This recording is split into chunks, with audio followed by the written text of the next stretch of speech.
Friends, BK Singh sir, काफ़ी आपके demand थे कार्बन कंपाउंड्स। मैंने कहा था पिछले अपने वीडियोस में कि कार्बन कंपाउंड्स केमिस्ट्री का एक इम्पॉर्टेंट चैप्टर है और उस चैप्टर का weightage around 10 marks 2018 CBSE board के पेपर में आई होप कि आना चाहिए। जो सीबीएसई का जो सर्कुलर है, सीबीएसई का जो ब्लूप्रिंट है, उसमें 8 to 10 मार्क्स का वेटेज उस चैप्टर का है। तो आज मैं कार्बन एंड इट्स कंपाउंड्स के ऊपर कुछ ऐसे प्लान लेकर आया हूँ और मैंने टोटल 8 प्लान उसके ऊपर डिस्कस करे हुए हैं। तो आप मेरे 8 प्लान को अच्छे तरीके से सुनिए। अगर पॉसिबल हो तो उसे आप नोट भी कर लीजिए। अगर नोट नहीं कर पाएंगे तो मेरे वीडियोस को बार बार आप पॉज करके ज़रूर देखिएगा। उस 8 प्लान को अगर आप सही तरीके से कर लेते हैं तो आई होप कि कहीं भी आपको दिक्कत कार्बन कंपाउंड्स में नहीं आएगी और 8 से 10 नंबर का जो उसका वेटेज है, जो अपकमिंग सीबीएसई बोर्ड के पेपर में बड़े आसानी से आप स्कोर कर सकते हैं। चलिए, प्लान 1 की मैं अगर बात करूं तो प्लान 1 में आप एनसीईआरटी बुक को जरूर ध्यान में रखिएगा, क्योंकि मैं उसी के अकॉर्डिंगली अपने प्लान को प्रिपेयर करा हुआ है। तो प्लान 1 में बच्चों हम क्या करेंगे कि bonding in carbon, that means कि कार्बन के बॉन्डिंग के बारे में जरूर आपको देखना है। ठीक है, कि अपना नोबल गैस कन्फिग्रेशन कैसे अटेन करता है। ठीक है, आप याद होगा कार्बन का एटॉमिक नंबर 6 होता है, दैट मीन्स की कन्फिग्रेशन 4 होता है, 2 और 4 होता है। तो आउटर मोस्ट शेल में, दैट मीन्स की वैलेंस शेल में 4 इलेक्ट्रॉन्स होते हैं। तो आप देखिएगा कि 4 इलेक्ट्रॉन्स है तो या तो 4 इलेक्ट्रॉन्स को लेकर के अपने ऑक्टेट को कंप्लीट करेगा या गेन करके कंप्लीट करेगा। याद रखिएगा, इस पे बड़ा एक इंपॉर्टेंट सा क्वेश्चन आपके एग्जाम में सीबीएसई बोर्ड में बनने वाला है कि कैसे अपने नोबल गैस कन्फिग्रेशन को अटेन करता है। तो एक बहुत ही इंपॉर्टेंट क्वेश्चन है और एनसीईआरटी बुक में अगर आप चेक करें तो पेज नंबर 59 पर इसका आंसर बड़ा सिस्टमैटिक तरीके से नोट किया हुआ। अगर मैं आंसर को समझाने लगूंगा तो बहुत टाइम कंज्यूम होगा बच्चों। ठीक है, इसलिए आप अपने नोट से या एनसीईआरटी बुक से जरूर इस चीज़ को देखिएगा। मैं बताने जा रहा हूँ कि क्या क्या चीज़ें इंपॉर्टेंट है। तो वहाँ पे चेक कर लीजिएगा कैसे नोबल गैस कन्फिग्रेशन अटेन करता है। सेकंड पार्ट में कि कुछ इलेक्ट्रॉनिक डॉट स्ट्रक्चर जो हैं, जो लेविस डॉट स्ट्रक्चर, वो आपके एग्जाम में पूछे जा सकते हैं। खास करके हाइड्रोजन की बात करूँ मैं, ऑक्सीजन की बात करूँ, nitrogen, carbon dioxide and sulphur की जो एटॉमिसिटी जो होती है 8 होती है, दैट मीन्स की S8 का स्ट्रक्चर की बात मैं करूँ तो पहले प्लान में हम बॉन्डिंग इन कार्बन के ऊपर करेंगे, ध्यान देंगे, और इलेक्ट्रॉनिक डॉट स्ट्रक्चर हम कुछ कंपाउंड्स के करेंगे, खास करके कुछ एलिमेंट्स का भी करेंगे, लाइक हाइड्रोजन, ऑक्सीजन, नाइट्रोजन, फिर कार्बन डाइऑक्साइड, एंड उसके बाद हम किसके ऊपर करेंगे, एसिड के ऊपर करेंगे। तो प्लान 1 था। अगर हम प्लान 2 की बात करें बच्चों तो प्लान 2 में देखना है आपको कि कार्बन का जो वर्सटाइलिटी है, दैट मीन्स किसका जो वर्सटाइल नेचर है। याद रखिएगा, कार्बन का कंटेंट करीब करीब जितनी चीज़ों को आप देखते हो हर चीज़ों में कार्बन का प्रेजेंस है। इस चीज़ को आप ध्यान रखिएगा कि 0.02% अराउंड जो है कार्बन का प्रेजेंस है। फिर भी उसके बाद भी अर्थ क्रस्ट में 0.02% के अराउंड ये पाया जाता है, जबकि कार्बन करीब करीब हर चीज़ों में कार्बन का कंटेंट है। आप टेबल देख लें, कपड़े को देख लीजिए, ठीक है, कार्बोहाइड्रेट्स देख लीजिए, बुक्स देख लीजिए, इन हर चीज़ों में क्या है, कार्बन का कंटेंट है। तो सबसे बड़ी बात इसका वर्सटाइल नेचर क्या है, क्यों ऐसा है कि ठीक है कि भाई कार्बन हर चीज़ों में पाया जाता है, क्या इसके अंदर स्पेसिफिक इसकी क्या क्वालिटी है। तो इसका सबसे जो मोस्ट इंपॉर्टेंट पार्ट है, अगर हम शॉर्टली अगर हम डिस्कस करें तो सबसे पहले इसके हम वैलेंसी की बात करेंगे और दूसरा जो है कैटिनेशन है। कैटिनेशन क्या होता है बच्चों, self linking of carbon atoms with other carbon atoms to form huge compound जो होता है, दैट प्रॉपर्टी इज कॉल्ड, क्या कहते हैं, कैटिनेशन कहते हैं। तो वैलेंसी के ऊपर जो क्वेश्चन आ सकता है और कैटिनेशन, दैट मीन्स कार्बन का जो वर्सटाइल नेचर है वो जरूर ध्यान रखिएगा। उसके ऊपर कहीं ना कहीं 1 या 1 और 2 मार्क्स के क्वेश्चन आपके एग्जाम में पूछे जा सकते हैं। अब आते हैं हम प्लान 3 पे। प्लान 3 पे बच्चों एलोट्रॉप जरूर कर लीजिएगा। एलोट्रॉपी क्या है, ठीक है, जैसे कार्बन के 3 एलोट्रॉप्स होते हैं, डायमंड, ग्रेफाइट एंड एक जो है C60 जो है, दैट इज कॉल्ड बकमिंस्टर फ्यूलेरिन होता है। याद रखिएगा, एलोट्रॉप क्या है, किसी भी कंपाउंड की एक प्रॉपर्टी है जो एग्जिस्टेंस है जिसमें वो 2 या 2 से ज़्यादा फॉर्म में पाया जाता है। तो ठीक है ना, जो फॉर्म उसके होते हैं एलोट्रॉप्स कहे जाते हैं, एंड प्रॉपर्टी को हम क्या कहते हैं, एलोट्रॉपी कहते हैं। तो एलोट्रॉपी का डेफिनेशन भी आपके एग्जाम में पूछा जा सकता है। तो ये प्लान 3 हो गया। चौथे प्लान की अगर हम बात करें बच्चों तो होमोलोगस सीरीज है। आपने पढ़ा भी होगा मेरे ख्याल से, बिल्कुल होमोलोगस सीरीज, ठीक है। तो होमोलोगस सीरीज में जैसे आप अल्केन लिखते हो आप तो methane, ethane, propane, butane, pentane, hexane लिखते हो। अगर आप अल्कीन्स लिखते हो तो क्या लिखते हो, इथीन, प्रोपीन, ब्यूटीन, ठीक है, आप इस तरीके से लिखते हो। अगर आप अल्काइन लिखते हो तो इथाइन, प्रोपाइन, आप इस तरीके से लिखते हो। तो आप चेक करोगे कि कंसेक्यूटिव 2 जो कंपाउंड्स के बीच में जो है वो सिंगल बॉन्ड CH2 का डिफरेंस होता है, दैट मीन्स कि 1 कार्बन और 2 हाइड्रोजन का डिफरेंस होता है। ठीक है, तो ऐसे सीरीज को हम क्या कहते हैं, होमोलोगस सीरीज कहते हैं। तो याद रखिएगा होमोलोगस सीरीज का डेफिनेशन भी एग्जाम में आ सकता है, लेकिन डेफिनेशंस वाले टर्म्स बड़े कम आते हैं साइंस के पेपर में अब। तो याद रखिएगा इसका जो मोस्ट इंपॉर्टेंट जो पार्ट बन सकता है कि इसकी प्रॉपर्टी आ सकते हैं, इसके दो प्रॉपर्टी को रखिए। तो पहला प्रॉपर्टी में आप CH2 का डिफरेंस लिख सकते हैं और कार्बन का मास जो होता है 12 और हाइड्रोजन का 2 होता है। दैट मीन्स कि दो के बीच में, दो कंपाउंड के बीच में 14 एटॉमिक मास यूनिट का डिफरेंस होता है। इस तरीके से आप इसके दो प्रॉपर्टी को आप लिख सकते हैं। ठीक है, तो यह रहा आपका होमोलोगस सीरीज प्लान 4 में। अगर हम प्लान 5 की बात करें तो बच्चों सबसे जो इंपॉर्टेंट क्वेश्चन है वो फंक्शनल ग्रुप से आ सकता है। ठीक है, तो फंक्शनल ग्रुप में आप याद रखिएगा अल्केन से आप स्टार्ट कीजिए। तो अल्केन हो गया, अल्कीन हो गया, अल्काइन हो गया, उसके बाद अल्कोहल हो गया जो हाइड्रोक्सिल ग्रुप है, उसके बाद हैलोजेंस हो गए, उसके बाद अल्डिहाइड्स हो गया, कीटोन्स हो गया, उसके बाद कार्बोक्सिलिक एसिड हो गए। ठीक है ना, तो ये सारे के सारे जो फंक्शनल ग्रुप हैं याद रखिएगा। जैसे अल्कोहल का functional group single bond OH हो गया, हैलोजेंस में आपने पढ़ा होगा हेलो अल्केन्स जो क्लोरो फ्लोरो, ये सारे हैलोजेंस ग्रुप के। अल्डिहाइड में ठीक है methanal, ethanal, propanal, aldehyde single bond CHO उसका फंक्शनल ग्रुप होता है। कीटोन में ठीक है सिंगल बॉन्ड CO फिर सिंगल बॉन्ड होता है। दैट मीन्स कि सिंपलेस्ट जो कीटोन होता है वो प्रोपेनोन होता है। कार्बोक्सिलिक में COOH होता है। ठीक है, सिंगल बॉन्ड COOH होता है कार्बोक्सिलिक, जैसे मिथेनोइक एसिड, इथेनोइक एसिड। ठीक है, और अल्केन अल्किन अल्काइन के बारे में तो आपको क्लियर होगा। अल्केन का जो जनरल फॉर्म होता है CnH2n+2 होता है, अल्कीन का CnH2n होता है और अल्काइन का CnH2n-2 होता है। सिंपलेस्ट अल्केन जो होता है बच्चों मीथेन होता है, सिंपलेस्ट अल्कीन जो होता है इथीन होगा और सिंपलेस्ट अल्काइन जो होगा वो इथाइन होता है। तो ये सारे के सारे फंक्शनल ग्रुप में आप याद रखिएगा। ठीक है, एन, इन, आइन और अल्कोहल में ओल लगेगा। हैलोजेंस में हेलो अल्केन्स जैसे आप प्रोनाउंस करते हो, क्लोरो फ्लोरो, क्लोरोमीथेन। ठीक है, फ्लोरोमीथेन। अल्डिहाइड में मिथेनल अल लगता है, कीटोन में ओन लगता है, कार्बोक्सिलिक में ओइक लगता है। ठीक है, तो इस तरीके से फंक्शनल ग्रुप जरूर कीजिएगा। फंक्शनल ग्रुप पे अच्छे और स्टैंडर्ड क्वेश्चंस आपके एग्जाम में बन सकते हैं। ठीक है, और सबका सिंपलेस्ट जरूर याद रखिएगा कि सबका सिंपलेस्ट कीटोन कौन सा है, सिंपलेस्ट अल्कोहल कौन सा है, सिंपलेस्ट अल्केन कौन सा है, सिंपलेस्ट अल्काइन कौन सा है। इस तरीके से बच्चों अगर हम प्लान 6 की बात करें तो प्लान 6 में हम आइसोमर्स से बड़े अच्छे स्टैंडर्ड क्वेश्चंस बनते हैं। आइसोमर्स क्या होता है? कंपाउंड जिसका क्या होगा, मॉलिक्यूलर फॉर्मूला सेम होगा लेकिन उसके स्ट्रक्चर्स क्या होंगे, डिफरेंट होंगे। ठीक है ना, तो हम जो सिंपलेस्ट जो आइसोमर जो स्टार्ट करते हैं, कहाँ से स्टार्ट करते हैं, हम पेंटेन से स्टार्ट करते हैं। याद रखिएगा पेंटेन का फॉर्मूला जो होगा C5, ठीक है, क्या बोलते हो, CnH2n+2। ठीक है, C5H12, ठीक है ना, C5H12। ठीक है, तो पेंटेन से हम क्या करेंगे, डिफरेंट आइसोमर्स को बनाना स्टार्ट करते हैं। तो पेंटेन और हेक्सेन जो है दो बड़े इंपॉर्टेंट क्वेश्चंस होते हैं पेंटेन और हेक्सेन के। ठीक है, आइसोमर्स आपके एग्जाम में पूछे जा सकते हैं। बाकी फंक्शनल ग्रुप में से भी आइसोमर्स पूछे जाते हैं। तो वहाँ पे आप क्या करेंगे, जो उनके फंक्शनल ग्रुप है जैसे क्लोरो है, ठीक है, या अल्कोहल है, OH है, ठीक है, इनके पोजीशन को हम चेंज कर करके क्या बनाते हैं, डिफरेंट आइसोमर्स तैयार करते हैं। तो याद रखिएगा आइसोमर के केस में उनका मॉलिक्यूलर फॉर्मूला सेम होगा लेकिन उसके स्ट्रक्चर्स क्या होते हैं, डिफरेंट होते हैं। अब चलिए जो सबसे मोस्ट इंपॉर्टेंट पार्ट है बच्चों को जहाँ पे दिक्कत आती है वो आती है केमिकल रिएक्शंस में। तो मैं ब्रॉडली जो डिवाइड करूंगा कार्बन कंपाउंड्स के केमिकल रिएक्शन को जरा ध्यान दीजिएगा और इस बात को तो आप जरूर नोट करके लिख लीजिएगा। इससे बाहर कोई भी केमिकल रिएक्शन कार्बन कंपाउंड्स में नहीं बनता है। दैट मीन्स कि इससे बाहर से पढ़ने की आपको कोई भी जरूरत नहीं पड़ेगी बच्चों। सबसे पहला है कि कंबशन का रिएक्शन। ठीक है, ठीक है, burning of anything in presence of air is called combustion. याद रखिए किसी भी हाइड्रोकार्बन का, दैट मीन्स कि compound containing hydrogen and carbon is called hydrocarbon. किसी भी हाइड्रोकार्बन का, चाहे वो अल्केन का क्यों नहीं हो, चाहे अल्कीन का क्यों नहीं हो, चाहे वो अल्काइन का क्यों नहीं हो, या इवन कि इथेनॉल क्यों नहीं हो, तो किसी भी हाइड्रोकार्बन का जब कंबशन हम करेंगे, ठीक है, तो CO2 + H2O+ क्या मिलेगा, हीट मिलेगा। बाकी रिएक्शन को बैलेंस करना आपका काम है।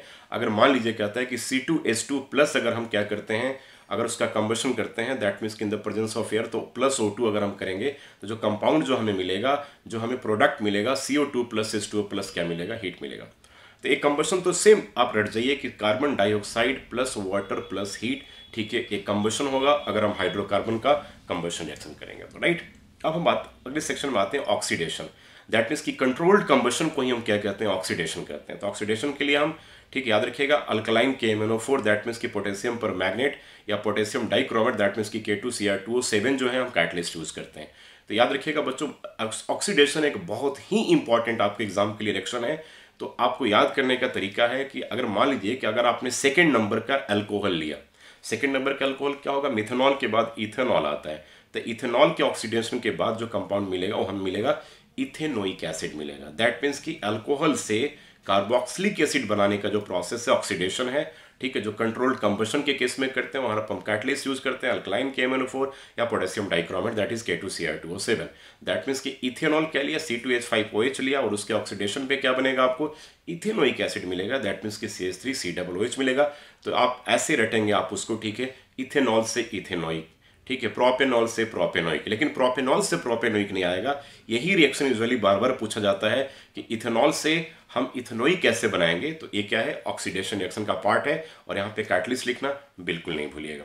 चलिए, तो पहला कंबशन था, दूसरा ऑक्सीडेशन था और तीसरा जो है एडिशन रिएक्शन है। तीसरा क्या है, एडिशन रिएक्शन है बच्चों, याद रखिएगा।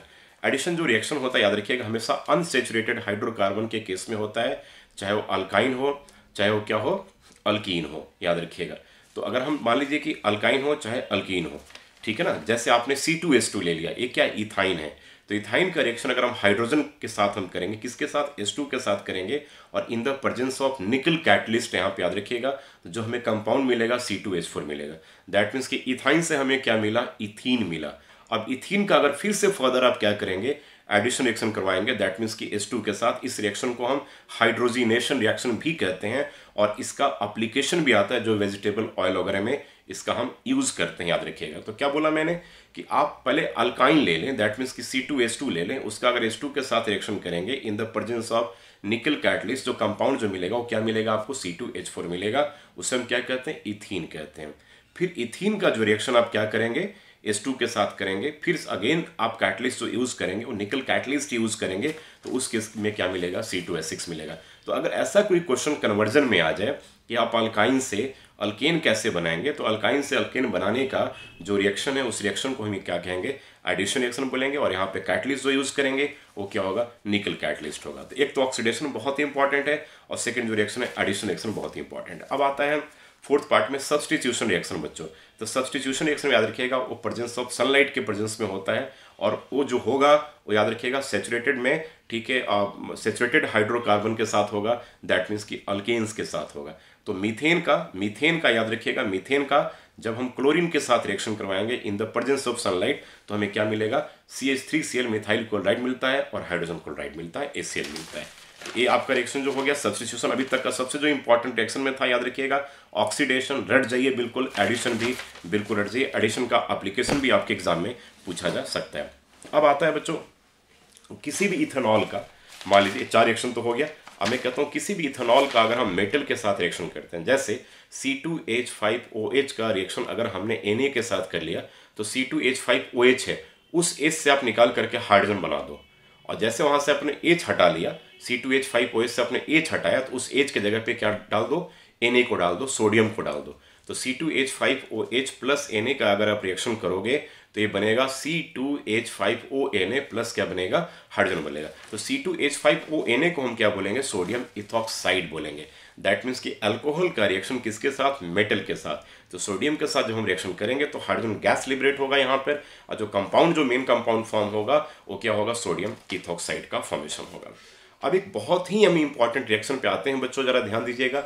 इस रिएक्शन को हम कहते हैं इथेनॉल का हाइड्रेशन। दैट मीन्स कि C2H5OH का रिएक्शन अगर हम कंसंट्रेटेड सल्फ्यूरिक एसिड के साथ अगर करते हैं तो याद रखिएगा बोला मैंने कि C2H5OH का रिएक्शन अगर हम कंसंट्रेटेड सल्फ्यूरिक एसिड के साथ करवाते हैं तो इथेनॉल से हमें क्या मिलता है, इथीन मिलता है और क्या मिलता है, वाटर मिलता है। दैट मीन्स कि C2H4 मिलेगा और क्या मिलेगा, वाटर मिलेगा। This reaction is one of the most reaction of this chapter. ठीक है, यहाँ पे याद रखिएगा कि जो कंसंट्रेटेड सल्फ्यूरिक एसिड है वो बहुत स्ट्रॉन्ग डिहाइड्रेटिंग एजेंट का काम करता है। तो इथेनॉल से क्या करता है, वाटर को बाहर कर देता है और कंपाउंड जो है मिलता हो क्या मिलेगा, इथीन मिलेगा। दैट मीन्स कि C2H4 मिलेगा। This reaction is one of the most important reaction of this chapter. तो हो गया आपका छठा रिएक्शन। अगर हम सातवें रिएक्शन की बात करें, ध्यान रखिएगा, तो सातवें रिएक्शन में बात करेंगे एस्ट्रिफिकेशन का रिएक्शन। दैट मीन्स जब किसी भी कार्बोक्सिलिक एसिड का रिएक्शन अगर आप अल्कोहल के साथ करेंगे तो एक स्वीट स्मेलिंग कंपाउंड का फॉर्मेशन होता है। ठीक है, उस कंपाउंड को हम क्या कहते हैं, एस्टर कहते हैं और इस प्रोसेस को हम क्या कहते हैं, एस्ट्रिफिकेशन कहते हैं। तो कभी कभी एग्जाम में एस्ट्रिफिकेशन का डेफिनेशन भी एग्जाम में पूछा जा सकता है कि डिफाइन एस्ट्रिफिकेशन, और इसी एस्ट्रिफिकेशन का जो रिवर्स होगा उससे हम क्या कहते हैं, सैपोनिफिकेशन कहते हैं। याद रखिएगा, दैट मीन्स कि एस्ट्रिफिकेशन का जो रिवर्स होगा उससे हम क्या कहेंगे, सैपोनिफिकेशन कहेंगे। ध्यान दीजिएगा। तो चलिए, एक कार्बोक्सिलिक एसिड आप ले लीजिए, CH3COOH आपने ले लिया, और एक अल्कोहल आपने लिया, C2H5OH ले लिया, राइट। अब इसका जो रिएक्शन है in the presence of concentrated sulphuric acid के प्रेजेंस में हम इस रिएक्शन को करेंगे। तो जो CH3COO, याद रखिएगा, पहले आपने कार्बोक्सिलिक एसिड से H को छोड़ करके सारे कंपाउंड को लिख दीजिए। दैट मीन्स कि CH3COO, और वहां से जो अल्काइल ग्रुप है उसे ले लीजिए। कौन सा था, C2H5 था। तो यहां से एक H निकला, वहां से OH निकला, तो प्लस क्या बन गया, H2O, और जो कंपाउंड बना CH3COO C2H5 प्लस क्या बन जाएगा, H2O बन जाएगा, राइट। अब C2H5 राइट में है, C2H5 क्या होता है, अल्काइल होता है। अल्केन से 1 हाइड्रोजन एटम को हमने हटा दिया है तो अल्काइल बनेगा, ठीक है ना। तो क्या हो गया, इथाइल। C2H5 को हम इथाइल बोलेंगे। फिर कार्बन नंबर को काउंट कीजिएगा तो 2 होगा, 2 का इथेन, ई हट कर क्या लगेगा, ओएट। तो इस एस्टर का जो नाम होगा इथाइल इथेनोएट हो जाएगा। तो एस्ट्रिफिकेशन दैट मीन्स की reaction of carboxylic acid with alcohol in presence of concentrated sulfuric acid to get a sweet smelling compound that is called ester, and this process is called esterification. This is very important reaction. याद रखिए, एक तो hydration of ethene, मैंने बोला कि alcohol से हम ethene कैसे बनाएंगे, तो in the presence of concentrated sulphuric acid. एक मैंने कहा कि एस्टरीफिकेशन रिएक्शन क्या होगा, तो कार्बोक्सिलिक का रिएक्शन हम किसके साथ करेंगे, अल्कोहल के साथ करेंगे, तो स्वीट स्मेलिंग कंपाउंड मिलेगा, उससे हम क्या बोलेंगे, एस्टर बोलेंगे। और एक मैंने बताया था कि एडिशन रिएक्शन बताया था आपको, और एक ऑक्सीडेशन। तो ऑक्सीडेशन हो गया, एडिशन हो गया, ठीक है। उसके बाद इथेनॉल से इथीन का रिएक्शन हो गया, और जब कार्बोक्सिलिक एसिड का रिएक्शन हम अगर अल्कोहल के साथ करेंगे तो क्या बनेगा, यह एक बहुत ही चार के चारों रिएक्शन वेरी इंपॉर्टेंट रिएक्शंस की कैटेगरी में रखे जाते हैं। अब जब हो गया, इसी का आप रिवर्स कर दो तो क्या होगा, सैपोनिफिकेशन हो जाएगा। तो आपको जो एस्टर मिला था, पहले क्या मिला था, CH3COO C2H5 मिला था। तो इस CH3COO C2H5 का अगर हम इसको रिवर्स करते हैं, दैट मीन इसका रिएक्शन अगर हम क्या करते हैं, अल्कली के साथ करते हैं, दैट मीन्स सोडियम हाइड्रोक्साइड ले लीजिए, NOH के साथ करेंगे तो क्या मिलेगा, कॉरस्पॉन्डिंग जो रिस्पेक्टिव जो अल्कोहल था और रिस्पेक्टिव जो एसिड था जिससे वो बने हुए थे, वही दोनों मिल जाएगा। दैट मीन्स कि क्या मिलेगा, C2H5OH मिलेगा जिसे हम इथेनॉल कहते हैं, और CH3COOH मिलेगा जिसे हम इथेनोइक एसिड बोलेंगे। दैट मीन्स कि एस्टरीफिकेशन का जो रिवर्स है वही सैपोनिफिकेशन होता है। अब हम आते हैं बच्चों कि देखिए, अब सॉल्ट्स के साथ रिएक्शन अगर हम बात करते हैं कि जब कार्बोक्सिलिक एसिड का रिएक्शन अगर हम सोडियम हाइड्रोक्साइड के साथ करते हैं, सोडियम हाइड्रोक्साइड क्या होगा, सॉरी सॉल्ट नहीं, सोडियम हाइड्रोक्साइड बोल रहा हूँ, सोडियम हाइड्रोक्साइड का, दैट मीन्स कि CH3COOH का रिएक्शन अगर हम NaOH के साथ करेंगे। अब 3 कंपाउंड जरा ध्यान रखिएगा, सोडियम हाइड्रोक्साइड NaOH हो गया, Na2CO3 दैट मीन्स कि सोडियम कार्बोनेट हो गया, और NaHCO3 that is called sodium bicarbonate हो गया या सोडियम हाइड्रोजन कार्बोनेट हो गया। तो अब याद रखिएगा, कार्बोक्सिलिक एसिड का 3 रिएक्शन याद करने का बड़ा एक आसान सा ट्रिक है। सबसे पहले देखिए, इथेनोइक एसिड का कार्बोक्सिलिक में CH3COO, इसका अगर हम NaOH के साथ रिएक्शन करेंगे तो ठीक है। तो आप याद रखिएगा, CH3COOH है ना, इस H को हटा करके वहां से मेटल को ले लीजिए, तो Na को ले लेंगे, तो कंपाउंड क्या बनेगा, CH3COO और Na मिलेगा, और यहां से H ले लिया और वहां से OH, दैट मीन्स कि दोनों मिलकर क्या बन जाएंगे, H2O बन जाएंगे। तो आपके पास कंपाउंड जो बना CH3COONA, और इस कंपाउंड को हम क्या कहेंगे, सोडियम इथेनोएट बोलेंगे। क्या बोलेंगे, सोडियम इथेनोएट बोलेंगे, अब प्लस वाटर मिलेगा। बाकी के जो 2 रिएक्शन बच गए, कौन कौन सा, एक CH3COOH का रिएक्शन Na2CO3 के साथ, और CH3COOH का रिएक्शन NaHCO3 के साथ। इस दोनों के केस में जो मेन जो प्रोडक्ट मिलेगा वो सोडियम इथेनोएट तो मिलेगा ही मिलेगा, ठीक है। पहले वाले में सोडियम इथेनोएट प्लस वाटर मिला था, और अब जो मिलेगा sodium ethanoate plus carbon dioxide and plus क्या मिलेगा, वाटर मिलेगा। तीनों को याद करने का बड़ा एक आसान तरीका है। जब आप अल्कली NaOH के केस में लेंगे तो वहां पे आपके पास सोडियम इथेनोएट और वाटर मिलेगा, और बाकी के दोनों रिएक्शन में सोडियम इथेनोएट प्लस वाटर तो मिलेगा ही मिलेगा, इसके साथ एक और बाई प्रोडक्ट होगा, दैट विल बी CO2 होगा, दैट मीन्स की कार्बन डाइऑक्साइड होगा। तो इस तीनों रिएक्शन को बड़े आप आसान तरीके से, बाकी बैलेंस करना आपका काम है, ठीक है। बाकी तीनों रिएक्शन आसान करने का बहुत याद करने का बड़ा आसान ट्रिक है हमारे पास, कि जब CH3COOH का NaOH के साथ हम रिएक्शन करेंगे तो CH3COONA, और यहाँ से H और वहाँ से OH मिलकर के H2 बन गया। अब बाकी के Na2CO3 के साथ और NaHCO3 के साथ प्रोडक्ट में, उसके मेन प्रोडक्ट में दोनों तो कंपाउंड होंगे ही होंगे, इसके साथ एक क्या होगा, CO2 हो जाएगा। लास्ट का जो प्लान नंबर 8 है बच्चे, ठीक है, वो सोप्स एंड डिटर्जेंट्स के प्रॉपर्टीज, और सबसे जो इसमें मोस्ट इंपॉर्टेंट जो क्वेश्चन है वो क्लींजिंग एक्शन ऑफ सोप आता है। दैट मीन्स कि ठीक है, क्लींजिंग एक्शन ऑफ सोप आता है, डिटर्जेंट्स का भी आता है, लेकिन फ्रिक्वेंटली जो पूछा जाता है वो सोप्स के ही क्वेश्चन पूछा जाता है। ये टोटल आज का 8 प्लान था। 8 प्लान के अकॉर्डिंगली अगर आप कार्बन कंपाउंड्स की तैयारी अगर आप कर लेंगे तो मुझे नहीं लगता है कहीं से कुछ छूटेगा। अगले हम सेक्शन में कार्बन कंपाउंड्स के उस ट्रेंड्स की बात करेंगे कि CBSE बोर्ड्स में पिछले 4-5 ईयर्स में कैसे कैसे क्वेश्चंस कार्बन कंपाउंड से पूछे गए हैं। और आप याद रखिएगा, जब हम डिस्कस करेंगे तो इन सारे 8 के 8 हम ट्रेंड्स को भी, प्लान को भी डिस्कस करेंगे साइमल्टेनियसली कि क्या इससे उसका क्या रिलेशन है, क्या सही में इसी तरह के क्वेश्चन पहले पिछले बोर्ड एग्जाम से पूछे गए। तब तक आप इसको तैयार करके अच्छे तरीके से रखिए। अब मुझे पूरा विश्वास है कि अगर आप इतने टॉपिक को प्लान 8 अगर आप अच्छे तरीके से तैयार कर लेते हैं तो कार्बन कंपाउंड्स में कहीं भी आप लूज़र नहीं रहेंगे, हमेशा आप सेफ जोन में रहेंगे। और इवन कि आप 8 से 10 नंबर अगर इसका मैक्सिमम वेटेज हो जो CBSE का सर्कुलर कहती है, तो 8 से 10 नंबर बड़े आसानी से आप ला सकते हैं। वीडियोस को देखते रहिए, चैनल को सब्सक्राइब करते रहिए। Thank you so much. और आप लोग के बड़े सारे रिक्वेस्ट आते हैं, भाई मैं केमिस्ट्री जानता हूँ या मैथ्स जानता हूँ, तो मैं दोनों का ही वीडियो अपलोड कर पाऊँगा, बाकी और सब्जेक्ट में आपको हेल्प नहीं कर पा रहा हूँ। बहुत 3-4 महीने ही पहले मैंने अपने यूट्यूब पे चैनल स्टार्ट करा, आप मुझे वक्त दीजिए। 11th क्लास में काफ़ी सारी चीज़ों को पर आपको हेल्प करूँगा, ठीक है, तो जरूर देखते रहिए। Thank you so much, love you all.